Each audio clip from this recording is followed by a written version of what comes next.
Boa tarde. Boa tarde, em primeiro lugar, a todos os oradores desta sessão, à professora Ana Cristina Araújo, ao professor José Miguel Sardico, ao professor Jorge Ribeiro. Queria também apresentar os meus agradecimentos ao CITSEM por ter acolhido esta proposta de oficinas, retomando um pouquinho o debate em torno da figura de Napoleão e o seu impacto tanto na história de Portugal como na história europeia, e cumprimentar todos os que estão aqui na sala ou ligados através do Zoom a assistir a este evento.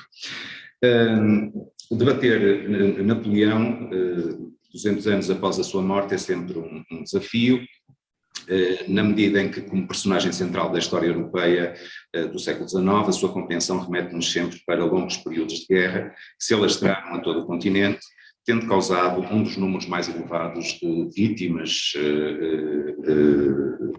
uma vez registados no continente europeu. Tudo em sequência, obviamente, dos múltiplos conflitos causados pela política francocêntrica que causou. Para a maioria dos europeus, Napoleão oscila hoje entre a má memória das suas campanhas militares, ou dos resultados das suas campanhas militares, e a construção de um projeto político uniforme de uma Europa debaixo de uma capa civilizadora única, algo que ainda hoje, não obstante o projeto da União Europeia, parece ser de difícil concretização, como sabemos. Napoleão será sempre uma figura poliédrica, passível de múltiplas abordagens, em que é difícil escolher entre o gênio militar ou político e legislador, que, resultado de uma personalidade própria, características ególatras, elevou naqueles tempos, nos seus tempos, a França a uma potência revolucionária que abalou consideravelmente os regimes europeus, com muitos deles ainda assentes princípios de um certo medievalismo. No que concerne a Portugal, também a imagem do imperador continua a ser vítima dos enormes constrangimentos civis e da profunda crise social e económica que as três invasões que ordenou arrastar. Perante as investidas militares francesas, continuou a persistir, no entanto, a ideia que a luta e definitiva expulsão dos franceses se conseguiu com a organização de uma frente ancorada numa aliança militar luso-inglesa. Não negando que o resultado tenha advindo em grande parte precisamente da estratégia militar usada pelos comandantes e a capacidade de resposta dos exércitos português e britânico aliados, a verdade é que não foi apenas no campo de batalha que a resistência ao francês se construiu. Penso que lembrar-se-ão das palavras do professor Sardica, das palavras da professora Ana Cristina Araújo, e penso que assim se compreenderá melhor que parte considerável do sucesso nas campanhas contra os franceses em Portugal dependeu também de um crescente sentimento de ódio fundeado numa retórica de feição nacionalista e patriótica, para a qual, de resto, muitos historiadores chamaram a atenção. Foi com ela que se exaltou um discurso sobre a justeza da guerra e desta forma se aumentou o envolvimento das populações, tanto nas fileiras organizadas dos exércitos, como na resistência popular, voluntária e muitas das vezes desorganizada, que a partir da designada restauração do reino em junho de 1808 foi reagindo cada vez mais violentamente aos planos de controle imperial de Junot. Dentro da temática definida para estas oficinas, o que se pretende com esta comunicação, o que se pretende abordar, centra-se essencialmente nas ambiguidades iniciais de um discurso circunstancial e diplomaticamente aceitável e a sua evolução para uma retórica de guerra de feição mobilizadora das populações que contribuiu inequivocamente, entre outros fatores, para a expulsão definitiva dos exércitos invasores. O discurso sobre a guerra foi visível em diversos documentos oficiais, emanados das autoridades políticas máximas do reino, pelas autoridades eclesiásticas e pelos poderes locais, sob a forma de proclamações, editais, instruções, alvarás, divulgados em diferentes momentos da vida coletiva das populações. Como objetivo primeiro de tal documentação ou de tal produção oficial deste tipo de documentação, teremos que obrigatoriamente compreender a importância da circulação da informação e, através desta, a gestão do comportamento coletivo e, numa segunda fase, claramente antifrancesa, a de insistir e reforçar o elo entre os portugueses e o símbolo da soberania nacional, ou seja, os Braganças, como sabem, já estavam a residir no Brasil. Vejamos. A partir de 1807, o país sofreu 3 invasões que tentaram alinhar o reino com o eixo continental napoleónico, depois dos inúmeros esforços diplomáticos em evitar o que se tornou fatal em 1807, ou seja, a primeira invasão chefiada por Junot. De facto, há já algum tempo que o imperador francês se tinha apercebido da política económica externa portuguesa da altura, e será precisamente da inevitabilidade do confronto com Napoleão que muitos dos primeiros textos sobre a iminência desse mesmo enfrentamento conduziram a um discurso cuidadoso e diplomaticamente fundamentado, que justificadamente contribuiu para a construção da grandiosidade do imperador e das suas intenções, muitas das vezes tratado mais como libertador e defensor dos povos, do que propriamente como o tirano que, a partir de 1808, irá vingar na literatura oficial das autoridades portuguesas. A imagem de Napoleão como aliado foi então subscrita pela própria família real, pelas autoridades eclesiásticas e pelas autoridades civis, tanto nacionais como locais. O decreto de novembro de 1807, de 29 de novembro de 1807, justificativo da saída da corte para o Brasil, assim nos permite concluir nas instruções deixadas aos governadores em Lisboa. Ora, estas instruções só podem ser entendidas num quadro político ou diplomático em que Portugal se tinha envolvido, pleno de hesitações e errâncias nas opções tomadas nos anos anteriores. Mas a verdade é que na documentação oficial do governo, a imagem construída do imperador raramente permitiu concluir a verdadeira suspeição portuguesa que há muito recaía sobre as reais intenções de Napoleão para com Portugal. De alguma forma, é aquilo que a professora Ana Cristina falava, é o tímido proceder e o justo temer que justificava este encapotamento pela efetiva invasão do território pelas autoridades civis e eclesiásticas, tanto em Lisboa como no Porto. Neste caso, apenas extratos das pastorais dos bispos, do Bispo Cardeal de Lisboa, do Cardeal de Lisboa e do Bispo do Porto, ambas datados de dezembro de 1807, já depois de feita a incursão, a primeira incursão militar do Junot nas duas cidades. De resto, nos textos proclamatórios às populações, não só Napoleão é tratado como aliado, como os que o auxiliam na invasão, como se registra no caso do Porto, perante a presença do exército espanhol, naquele momento aliados franceses e corresponsável pela invasão de 1807. Naturalmente, são várias as questões levantadas sobre o engrandecimento de que Napoleão é alvo nesta documentação. Será legítimo interrogar-nos sobre qual o alcance de tais documentos num país maioritariamente analfabeto e tal como se pode questionar sobre a interpretação que tais mensagens tiveram junto da população. Mesmo assim, elas também parecem corresponder ao que se oferecia de certo, a chegada iminente dos exércitos franco-espanhóis, cujos chefes militares também enviavam proclamações às populações no sentido de manter a ordem e a subordinação aos invasores. De qualquer forma, conseguimos perceber que, em muitos casos, este tipo de documentação obedeceu muito à intenção de evitar banhos de sangue na população civil, ou, noutros casos, como afirma Isaías da Rosa Pereira, o ocupante serviu-se das pastorais de muitos bispos portugueses, certamente coagidos para estrategicamente divulgar as virtudes de Napoleão o Grande e procurar, assim, tranquilizar o povo. Todavia, a promessa de respeito pelo bem-estar das populações, tão proclamada inicialmente pelos novos poderes franceses, foi sendo substituída por medidas antipopulares e progressivamente o descontentamento das populações foi-se generalizando. Para tal terá contribuído certamente o lançamento do imposto especial de guerra, o confisco do ouro e prata das igrejas e demais casas religiosas, o decreto com as novas fórmulas de atos públicos, o decreto de 1 de fevereiro de 1808, dissolvendo o Conselho de Regência deixado pelo príncipe,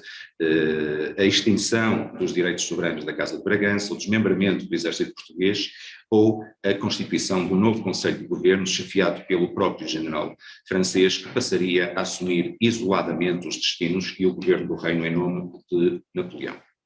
O descontentamento generaliza-se e o mal-estar instalou-se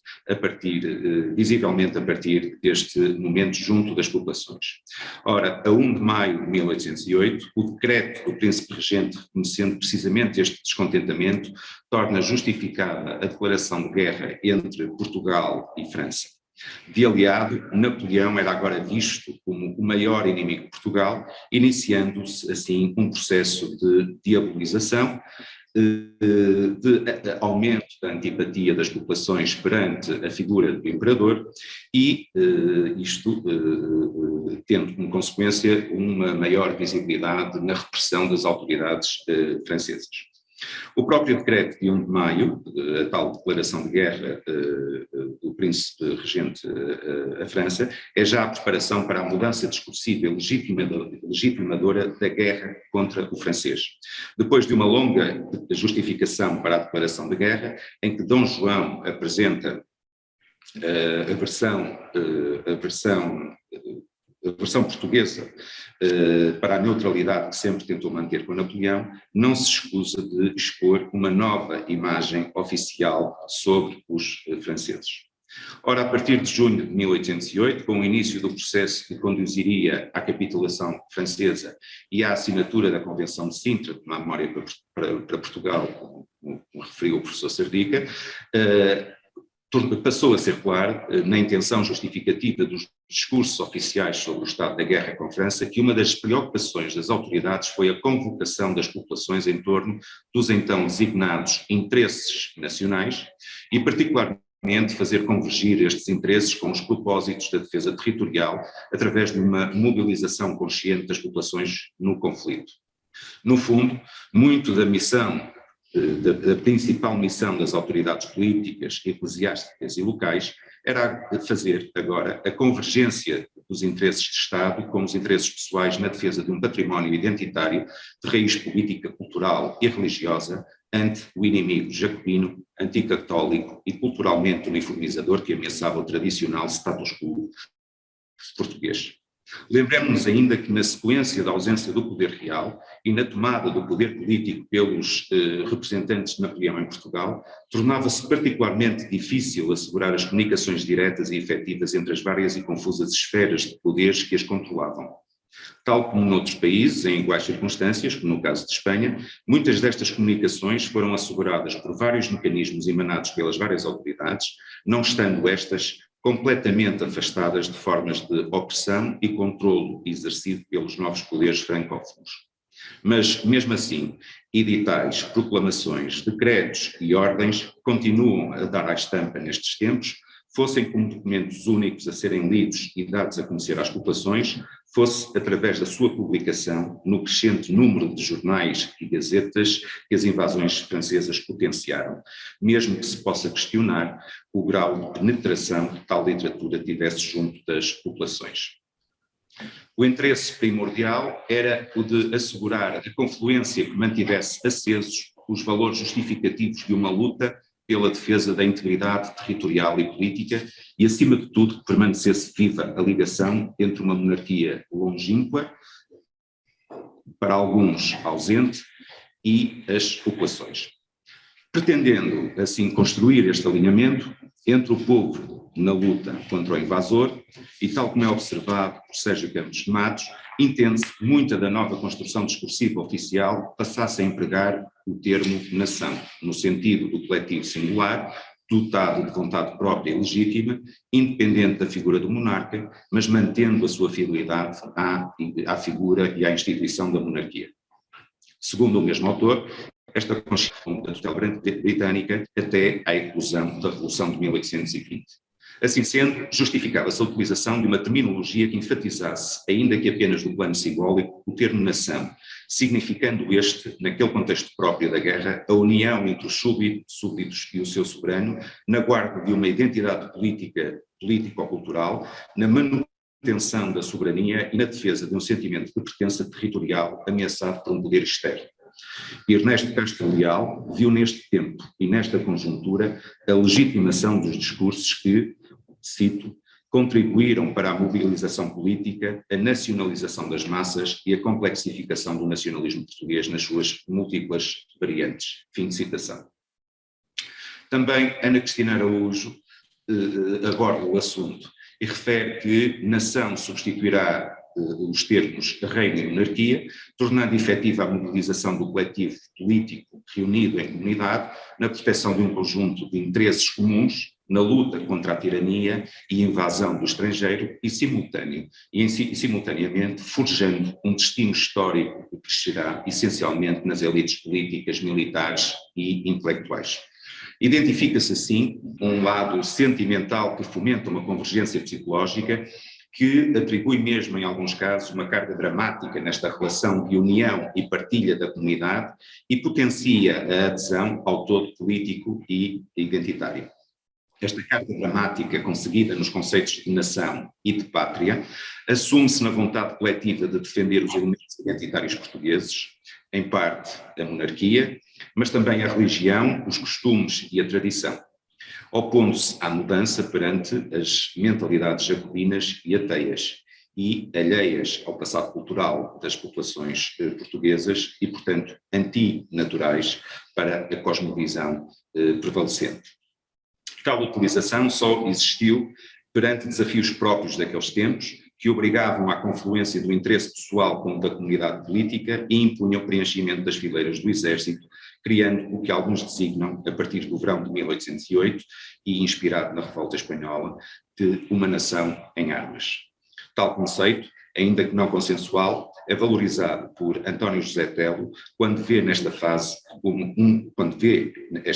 como um dos momentos de maior envolvimento militar demonstrado pela população portuguesa, em termos relativos, alguma vez registado na história do país. Neste sentido,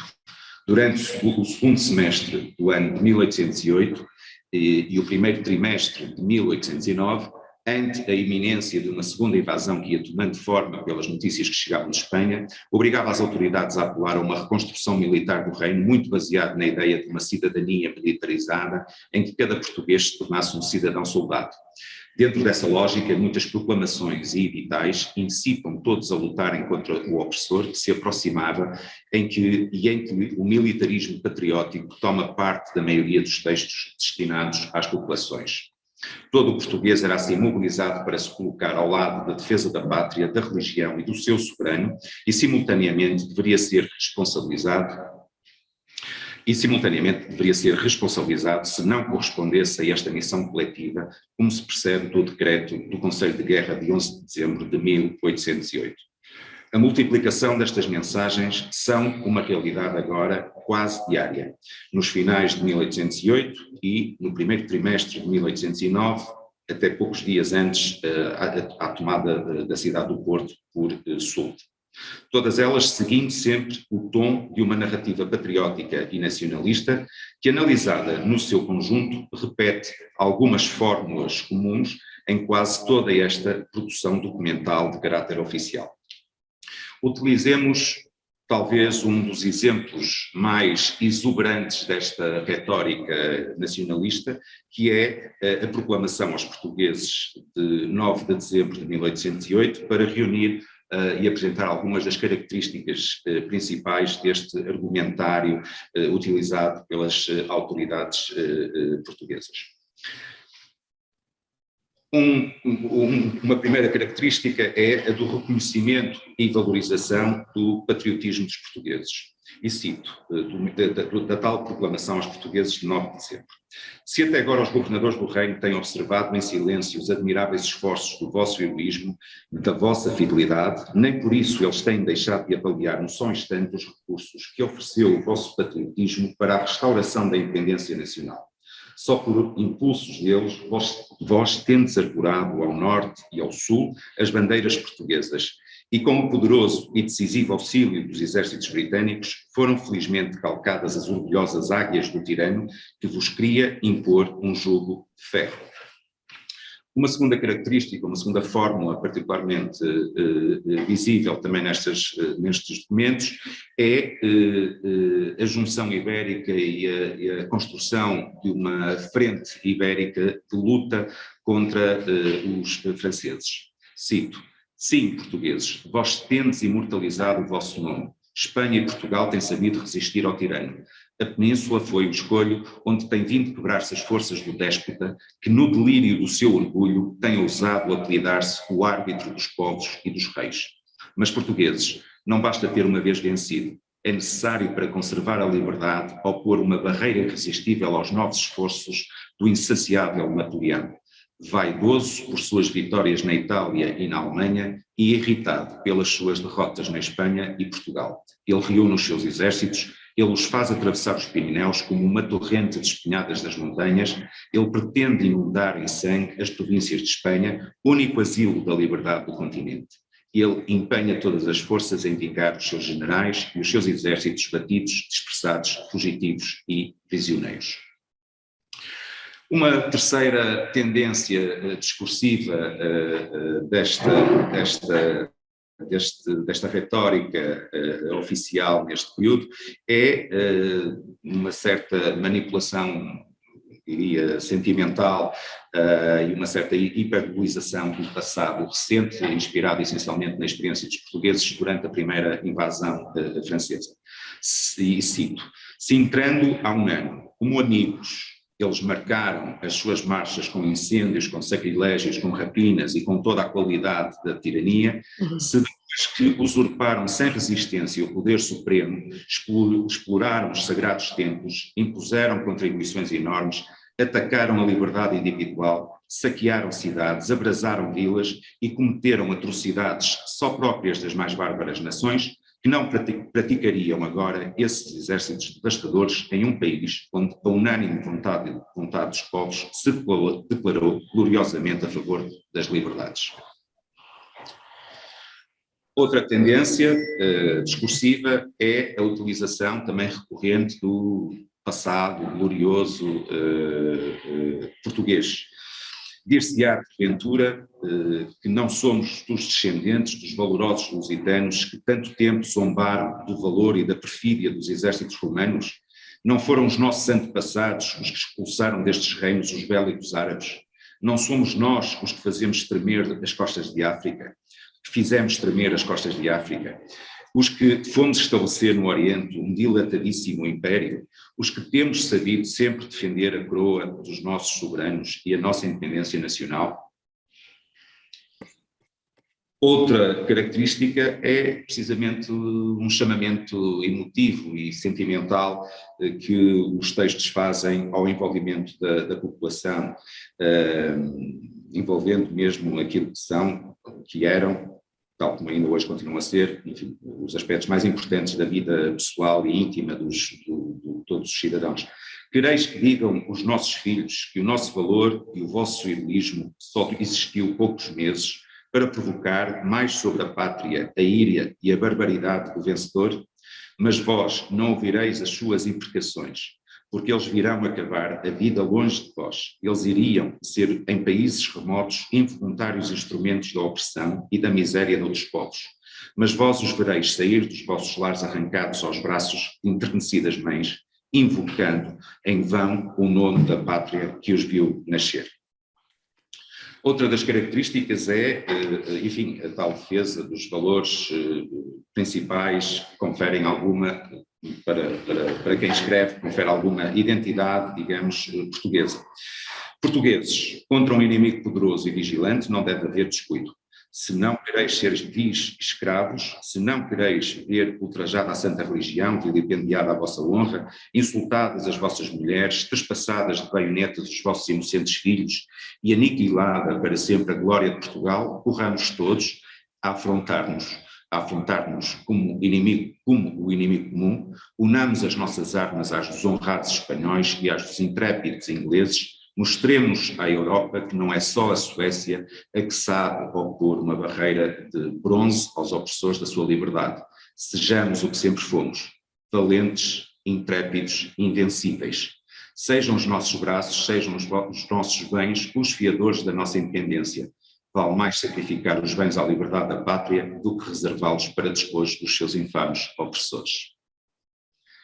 Outra característica é a ideia da união da nação como uma força coletiva invencível. E cito: vale mais combater pela independência da nação do que servir de vítima aos caprichos de um tirano. A nação que se quer livre, nenhuma força a pode tornar escrava. Uma nação levantada em massa tem uma força irresistível. E, finalmente, uma última fórmula que se repetiu também em muitos destes textos é a defesa dos valores tradicionais portugueses, alicerçados essencialmente numa aliança tradicional entre o trono e o altar, digamos assim. É assim que vos falam, ó portugueses: os governadores do reino, em nome da religião, devem proteger, em nome do soberano, por quem darão a vida, e em nome da pátria, cujos interesses lhes foram confiados por aquele virtuoso príncipe que, primeiro que todos, teve a glória de confundir os projetos do mais pérfido de todos os homens. Falando-vos assim, eles satisfazem ao primeiro dos seus deveres, mostrando-vos a necessidade de opor sem demora aos esforços de um usurpador bárbaro a massa total das forças de uma nação valorosa. Eles vos indicam o caminho único de conservar a independência destes reinos, e eles terão a doce satisfação de premiar, em nome do príncipe regente, vosso senhor, os vassalos se distinguem pela sua heroicidade e pelo seu patriotismo. Como notas finais, queria obviamente só reiterar a evidência que numa segunda fase da guerra, esta retórica nacionalista e patriótica de caráter sentimental tentou de alguma forma envolver e comprometer todos os indivíduos numa cumplicidade, numa responsabilidade perante o futuro e existência da nação. Tais documentos foram repetidos à exaustão pelo Conselho de Regência, juntas governativas, autoridades militares, nacionais e locais e autoridades eclesiásticas. Ao convocar-se a componente civil através desta retórica para a participação na guerra, consagrou-se uma espécie de guerra justa e de guerra libertadora, personalizável em cada indivíduo que passa a agir na defesa dos seus valores e da sua identidade coletiva.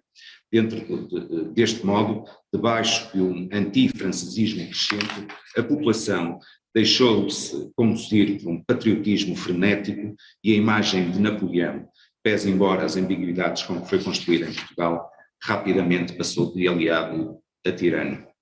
E diria que assim se mantém até hoje na memória comum dos portugueses. Muito obrigado.